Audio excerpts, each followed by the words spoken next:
Hey everybody, welcome back to the channel. Josh here, Bees in the Weeds. It is May 15th and it's hot out here. It's, gosh, I don't know, 85 degrees, I think, something like that. Oh, we had quite a few bees on there, I guess, Dave's equipment. So what are we doing today? I am getting a shovel. I had actually a couple of viewers reach out to me recently asking if I would do a video on my hive setup, which I don't think I've ever done, like my hive stands, which is, I just stole the idea online, kind of modified it just a little bit over the years just to give the hives a little bit of extra support and bracing from all the heavy load when these things are full of honey. And with the winter losses that I had this past winter, one of my stands is not even being used and it needs to be fixed. And when I mean fixed, really that just means not really repaired. It just means I need to re-level it and move the placement of the cinder blocks a little bit. And I'll explain what I mean by that. But the bees are out here jamming. We've got a lot of good activity. It's been a really nice flow in central Kentucky so far.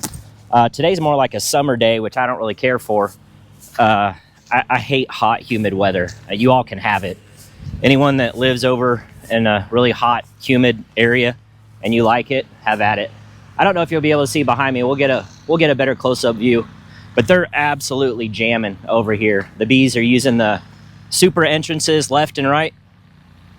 I mean, it's just, we're flowing like crazy around here.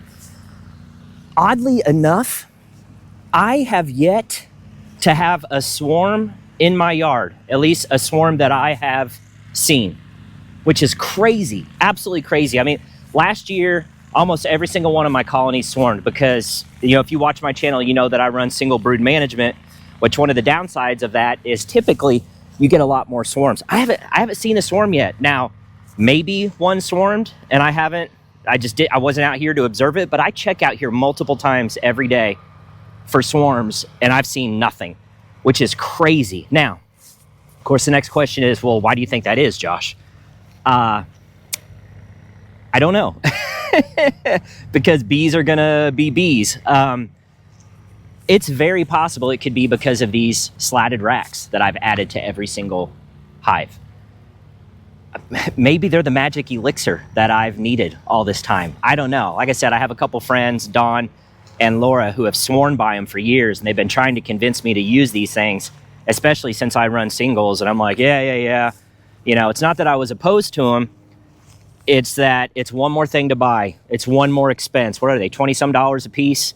You know, you multiply that times 15, 20 colonies, 30 colonies, that adds up, right? It's just another expense. So I finally just pulled the trigger. I said, you know, screw it. I'm gonna go ahead and buy like 15 of these or so, and I put them on the colonies early on. I don't know if you can see behind me here, but and by God, if I had a piece of wood, I'd knock on it right now because I haven't seen a swarm yet. It's unbelievable. I've gotten one swarm over by a Panera. I got another swarm at my buddy Jason's house. So those are two swarms that I've collected. My buddy Dave Hansberry has graciously given me 4 of his swarms, which is just extremely generous. I hooked him up with some jester boxes because I'm like, I got to give this man something back. And so what else? Oh, I think I have renters in one of my swarm traps next to my driveway, next to the line of woods leading up to my house, because I saw bees coming and going and I walked up to it this morning and there's pollen going in. So I think we've got renters officially. So what does that put me up to? 4, 8, 12, 16. That would be 17 colonies if there is one in that trap, which I highly suspect there is. That almost puts me right back to my pre-winter numbers, because I went into the winter with 18 colonies and came out with 9. Again, I lost half my bees this winter, which, oh wow, that's yeah, they're jamming. I'm gonna have to take the camera and just kind of walk around the apiary to show you, but some of these colonies have quite a few bees on the front. But yeah, just you know how bee math works, right, guys? You blink your eyes, and next thing you know, all these bees are, you know, you get right back to where you were. Looks like we've got quite a few checking this trap out. Or, I mean, maybe there's a colony in there. Let's see if there's, can you see behind me? Maybe there's pollen coming and going. I don't know. Let's see. Let's see if we see anything here. I'm looking for pollen baskets. Or are these still a bunch of scouts? I am not sure. There's a big old drone. Those things sound like dive bombers, don't they? You can always tell when a drone's coming in. Ooh, is that pollen? No. Boy, this sure looks like foraging activity, but I'm not seeing any pollen. I don't know. Gonna have to keep an eye on that one. May have another colony. So, what was I gonna say? Oh, the one where I have the bees in the trap that I'm almost positive there is a colony in there. What I do is tonight around 10 o'clock at night or so, when it's completely dark, I will walk up to that trap, and I have these, you saw on this one, I have these little discs on the front of every one so that I can shut them off. So I'll go to that other trap. I currently have 4 traps hung up. I'll go to that other one 10 o'clock tonight when it's completely pitch dark, and I will close that trap completely off and seal. Why do I do that? Why do I do it at night? Well, the reason is because I want to seal in as many foragers as possible. Now, the downside is relocating it from close to my property, you're still going to get some foragers that go right back to that spot, because where I'm placing them in my yard here is just a few hundred feet away from where I hung the trap. So, but it is what it is. You'll just get some foragers that hang on the tree and are like, what the heck happened to our home? You can do a little trick where you put a little bit of grass and twigs in front of the hive once I put them in the apiary here and relocate the swarm, and that makes them, sometimes forces them to redo orientation flights. I've seen where that can help, and I do that. But anyway, this strategy has worked well for me for traps that I hang around my property and around my yard. I don't get 100% of the bees, but I get the vast majority. So behind me is the stand that we are going to fix, re-level, modify a little bit, and get it ready because I'm out of space. Every single other one of my stands now has 4 colonies, and the way these work, you can fit up to 4 colonies on these. Is it perfect and ideal? No. Does it have some downsides? Yes. We'll kind of talk about that. I'll walk you through what I like about them, what I don't like about them necessarily. What else?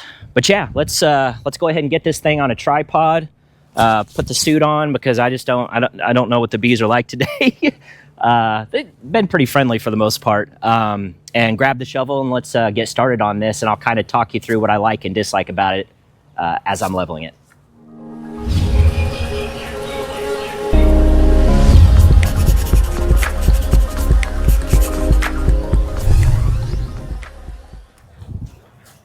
All right, let's get to work. Trying a new camera. Tired of tying up my phone while I'm out here. That's what I've been using to date, is just, you know, good old iPhone 16 or whatever. I'm using my GoPro currently, so anxious to see how this works out. If, you know, it shoots in 4K, so hopefully it's still pretty good quality. I had to change mics, get a different microphone. Kind of like these. They're a little, smaller. Yep, drop your phone. But, yeah, so hopefully we're going to be doing a little experimenting here and see how the video turns out. I'm going to go ahead and actually just set my phone over here.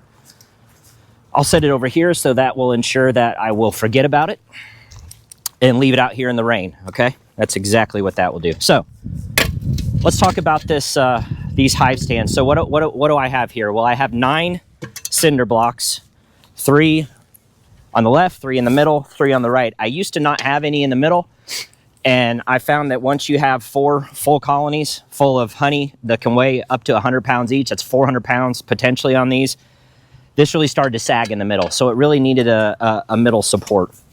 So 9 cinder blocks, and then 3 pressure treated 4x4s that are 10 feet long.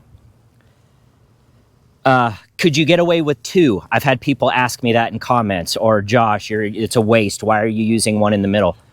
I disagree.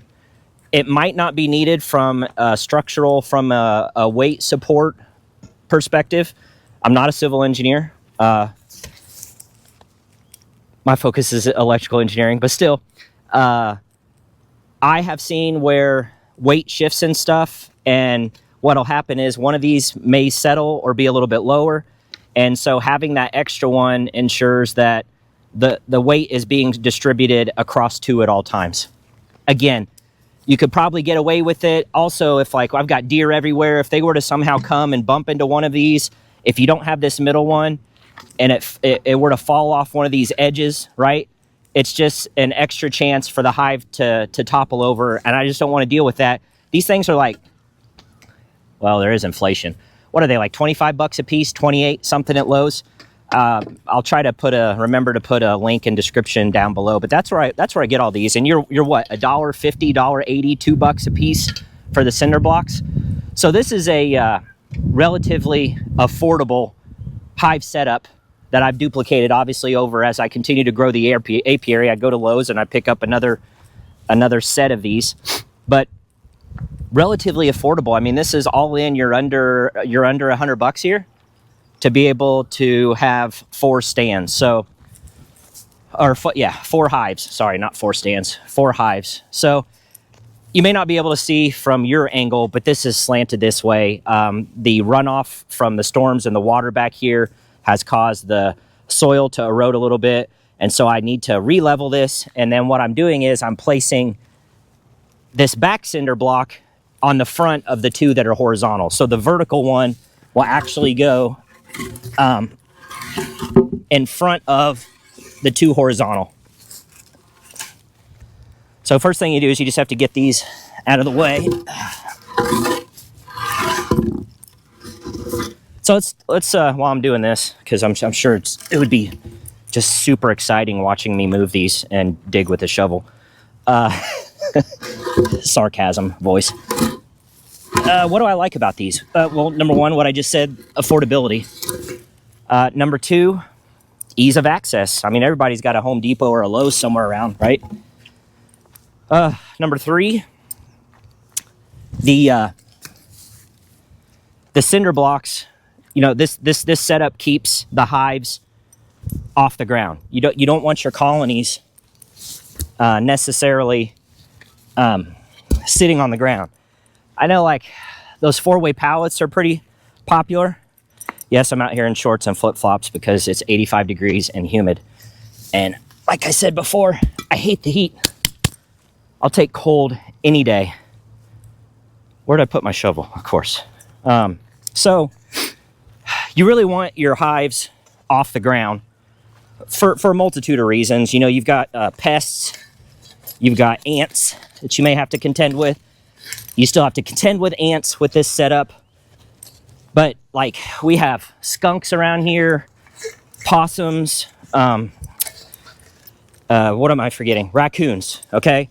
And they love nothing more than to harass a colony at night for some tasty bee treats, right? And so by having the colonies, the hives, so I just took a written exam for, I think I told you guys, but I'm in the University of Florida's Master Beekeeping program, and I am attempting to test out of the apprentice, which is the first level, and I took the written exam and passed it. I got like a 90% on it, and one of the questions, it's like a, 84 questions. You have 2 hours to complete it. And so I think I got it done a little bit over an hour. 2 hours is plenty of time. But one of the questions was, what's the difference between a hive and a colony? And I had to think about that. I'm like, we do use those interchangeably in the beekeeping world. And that's not entirely correct. A hive is the actual equipment, the actual enclosure, you typically in the wild, a tree trunk that a colony resides in, that a nest, the nest and hive can be used interchangeably. A nest is like the cavity where the bees are. A colony consists of the bees. A colony is the queen, the drones, the worker bees. That is the colony. So I got that one right. But I had to think about it. I was like, we use those, I mean, I'm guilty. I use them interchangeably. Oh, if you're smart, you'll bring a level out here, which I am not and forgot to bring a level. So I just eyeball this. But yeah, so I passed the written. There is yeah, I need to dig a little more. The next, so there was like some sort of, the first one was like some sort of survey step to try to test out of this. I think it was like $50 to try to test out. You can go to University of Florida's website if you want to learn more about it. I really think they have a great program, at least from what I could tell. Obviously, I'm just now going through it, so I can't vouch for it yet. But I do think highly of Dr. Jamie Ellis, who is half of the host for that podcast, Two Bees in a Podcast, really good podcast that I listen to all the time. And he kind of oversees this program. And definitely one of the more popular ones. You've got, I mean, to me, the best is for a master beekeeping title or program is EAS. I mean, I just think EAS sets the bar. That's kind of my dream certification to obtain one day. Pie in the sky. Be able to say that I'm an EAS master beekeeper one day would just, you know, tickle me pink or whatever the saying is. But I'm not there yet. I'm nowhere near there yet. So I figured I'll start with the University of Florida. I thought about Cornell's. I still may do Cornell's at some point. Sure, it's a great program. I think very highly of Dr. Thomas Seeley as well. But I don't know. I wanted to do something a little different. There's some Cornell master beekeepers around me here. There's some EAS master beekeepers around me. I don't know of any University of Florida master beekeepers. I'm sure there is, but I don't know of any. I know some folks that started it and haven't finished it yet, but I don't know anybody that has the full certification. So level 1 is apprentice. And each one of these takes a year to complete. There's 4 levels. So it's really a 4-year program. But you do it at your own pace, which is kind of nice. So that was a vertical one, right? Level 1 is apprentice. Then the next level is advanced. So if I successfully test out of this apprentice, which I'm optimistic I will. I don't want to count my chickens before they're hatched, but then I'll go straight into the advanced course. And there's no more testing out. That's it. You gotta start with the advanced then. And then there's master. And then the final is called master craftsman. If you go to their website, each one of these is roughly like $300 to $350 each year. So it's not like tuition is insane or anything. But yeah, so in order to test out, take the survey, did that, passed the written exam, did that. The next step, see, and now because I'm not using my phone, I get phone calls. It's my son. Yeah. Yeah. Yeah, this way. Yeah, can you give me like 10 minutes? Yeah. Okay, bye. All right, he's at the YMCA and needs picked up, so I'm gonna have to stop this video in a few minutes and resume when I get back. But where was I? Oh yeah, so you start with the advanced, go to the master, then master craftsman, but each one of these takes a year to complete. So, you know, it's a time commitment for sure. Of course, it's something that I love and I'm obsessed with, so it's seems fun. I don't know, I'm a glutton for punishment. I'm one of those people that thinks learning is a lifetime journey. You should never, ever stop learning anything. Always try to learn something new every day of your life. I know I do. And I do learn every day. But, yeah, I think it's a good first step in trying to reach EAS master beekeeping status. And so yeah, it's, to me, that's relatively affordable tuition, right? I mean, less than $2,000, that's affordable for most folks. And it's over time, right? It's just, you know, a couple hundred. I mean, let's be honest. If you're in beekeeping, you're already spending thousands of dollars anyway, aren't you? I mean, I know I am. This stuff is not cheap.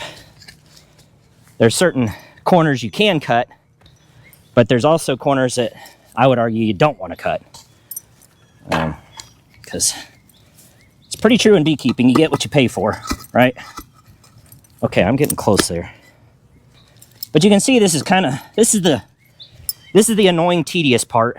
And don't get in a big hurry, because if you do the work up front, it pays off in the end by having level hives. Or at least if you want to, you really want to have a small angle of the hives going forward. I try to do that to the best of my ability, not always successful, but that's so that water, rain will run away from the hive and not into the hive. Oh geez, it's hot out here. There we go. This is that time of year in beekeeping. I hate wearing a jacket. I'm half tempted to take this thing off right now because I can't stand it. It gets so nasty and hot and sweaty. That looks pretty good to me. And then I just take the fill dirt and go around it.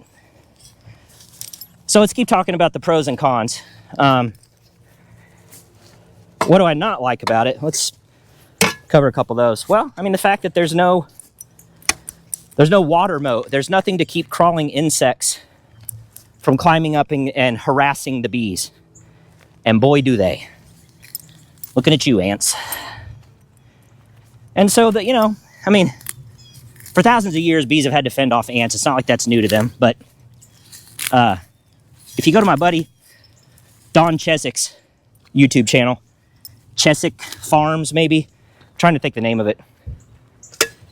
He's an engineer as well, and really lives up to the title because he engineered the snot out of his hive stands, like welded, custom welding with little moats on each stand that he keeps right with water, fill up with rainwater so ants can't access it. It's really slick. Yeah, not for me. I don't have that welding talent like he does. And he just over-engineers everything in a very good way, in a very positive, good way. I tip my cap to him. I love it. His apiary is immaculate. And yeah, like I said, those hive stands are really cool too. So what I do is I use diatomaceous earth. I will dust around the cinder blocks on the bottom, being very careful not to get any of the dust on the actual hives. It is not a chemical kill, it is a physical kill. It is cut up crustacean shells that cuts the exoskeleton of the ants and basically kills them, suffocates them. It's a physical kill because the ant has to physically walk through the diatomaceous earth in order to die. Unlike a chemical kill where they just have to get somewhat close to it to die. So it will not harm your bees. Very important. Do not, for the love of God, do not spray pesticides around your hives. But diatomaceous earth, when used correctly, can be an effective deterrent for ants and not harm your bees. The only downside is you have to reapply it because the rain will wash it away.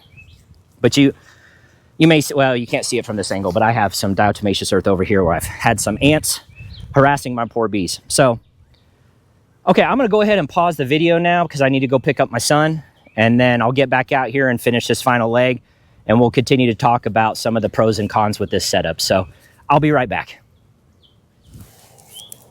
All right, and we're back.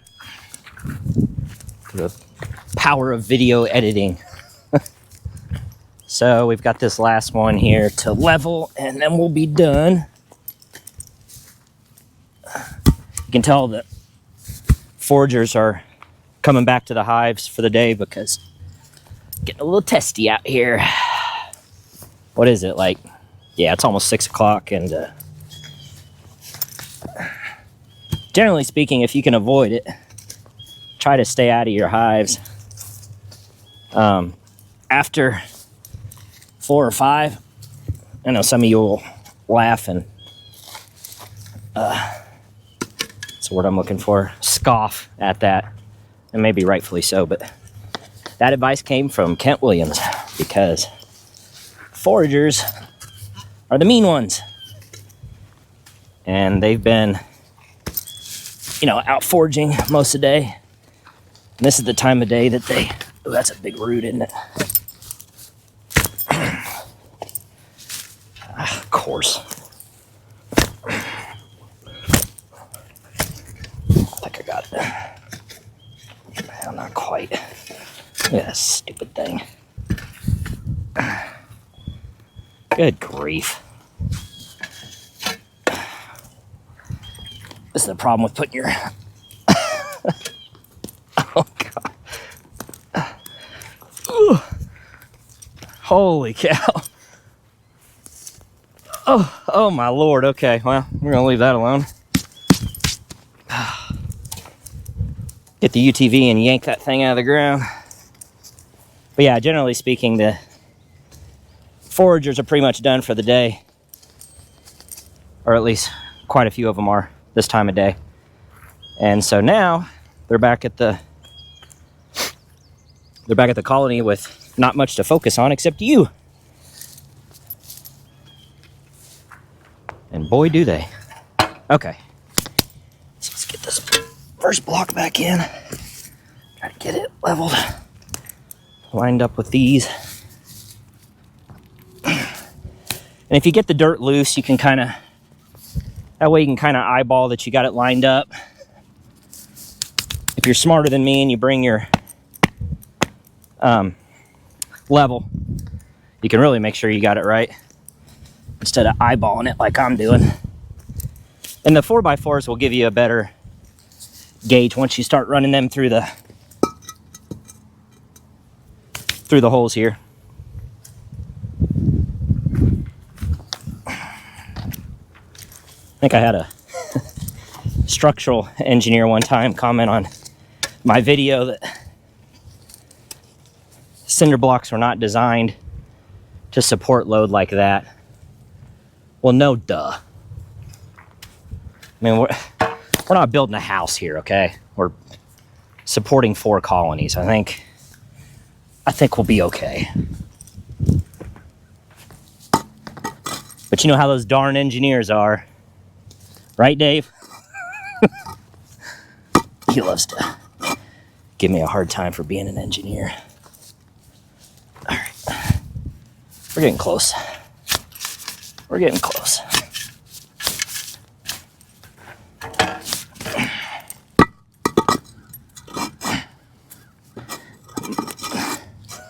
My parents if you can't make fun of yourself, then who can you make fun of? My parents bought me a coffee mug that says, engineer, I'm not arguing with you. I'm just explaining why I'm right. Yeah, that sounds about accurate. Okay, so we were talking about the pros and cons of this. What are some of the other things I don't like? I don't like maybe the ergonomics. Like, you can only inspect these colonies standing directly in front of the colony, which for obvious reasons you don't want to do, because that's where they're coming and going. So really your only option is behind, or the ones on the end. You could kind of, I guess, technically you could inspect right here. I've never done that. I always just inspect behind. But, when you have those colonies that have individual stands, it is kind of nice to be able to inspect sideways, backways, on the other side. I could see the advantage to that. So, that's a downside. If your 4x4s aren't perfectly straight, I generally try to rotate them to where, think of it like a bridge. So if there's any hump or curve to it, I want the curve pointing up. So the weight of the hives would press down against that. That's just me. All right. One thing I have to battle with out here besides just the ants is the stupid carpenter bees that love to make holes in my nice 4x4s. Okay. Just like that. And then I kind of look just to make sure. Yeah, I think ideally I want to rotate this one because I see the hump I was talking about. And it's the other way. So if you have somebody that can help you, it does make this a lot easier. But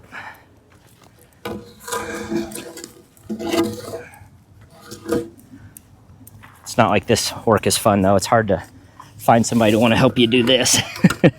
Yeah, see, I already knew it was kind of angled that way. Okay. And once I get some colonies on here, that'll help.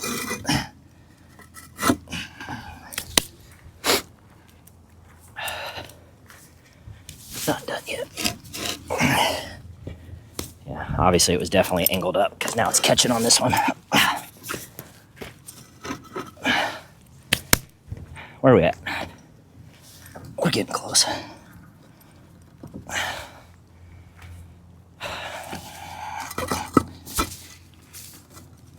Oh, jeez.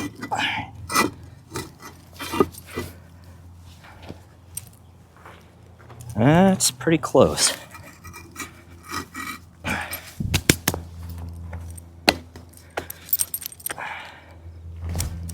And then over time, the weight of these colonies will settle it back down. That looks pretty good. Okay.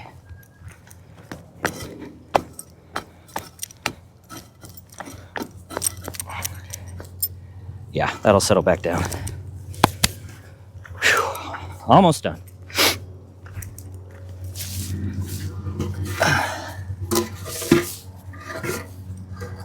They do hold up. I mean, relatively speaking, these hives do hold up to the elements pretty well. Just, of course, you have to make sure your lumber's pressure treated, or obviously it'll rot.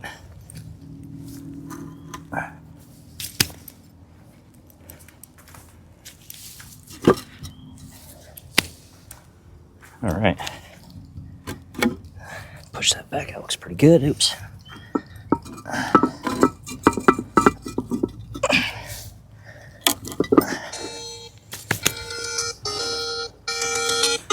My other son. Yes. Are you gonna make dinner? Yep, finishing up a video here. I'll be done in a few minutes. You're in the middle of a video? Yes, I'm in the middle of a video here on YouTube. Say hello. Hello. But yes, Hi. I have about 10 minutes left and then I'll come inside and start dinner. Okay. All right. Sorry. That's Bye. fine. Bye. Being a dad, you never get time off. All right.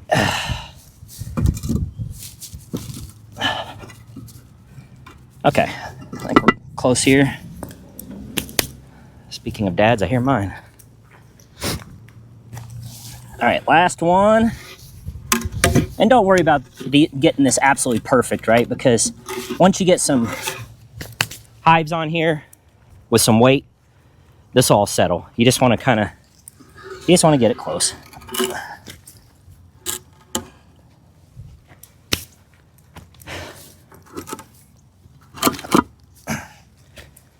I think, boy, I don't like that one. It's a little, you can't see it, but it's angled a little bit this way. I think I'd like to rotate that one too, if it'll let me. Okay, let's try. There may be too much of an arch to it. We're just gonna have to give it a try and see what happens. May not. I may try to lift that middle block up. Just take your time, trial and error. There's no rush here. Yeah, it is kind of lifting a little bit, but same with that other one. Ouch. That was not smart, Josh. It was a lot easier before using these middle braces, but I'm telling you, it was needed because you get all that weight, and this was really starting to sag in the middle. That's looking better to me. Also up against the clock here, it's starting to look like rain's gonna come in. We've had a wet, rainy spring here, but I guess that's normal, right? This keeps wanting to scoot back on me. There we go.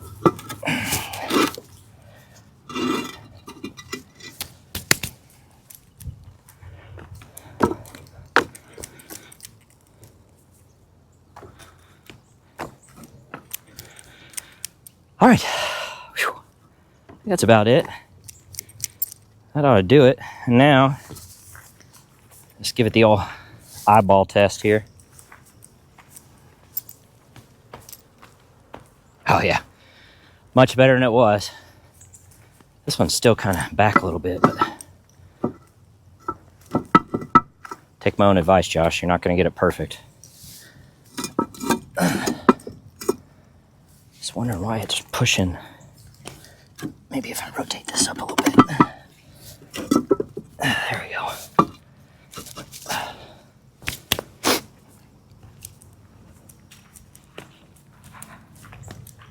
That's all there is to it. This isn't, rocket science here.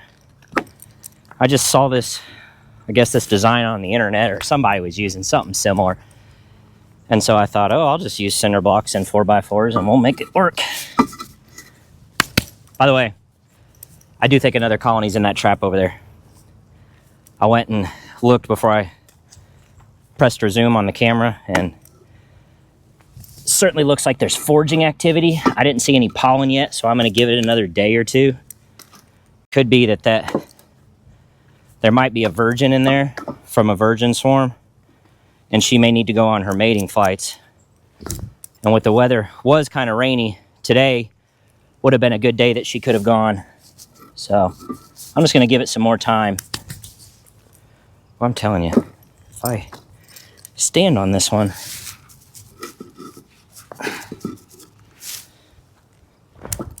it's just trying to lift that cinder block up a little bit, but with some weight, that'll level out over time. All right, I think we're done. Whew. I'm sweating. Ugh. But that's all there is to it. Pretty simple setup. Let me bring you in closer, since I was trying to keep the whole thing in the shot. Let me bring the old GoPro in here if I can figure it out. Okay. Ooh, this thing gets warm. Okay. That's it. That's what it looks like.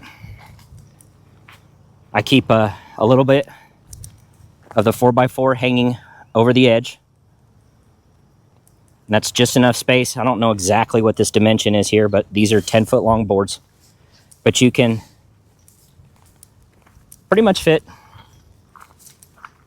2 in each end. Now with this setup where I'm along the edge of my woods here, I choose to face colonies one direction. Could I face them this other way? Yes, I could. But for the same reason, I like standing back here to do my inspections. Let's see if I can get a...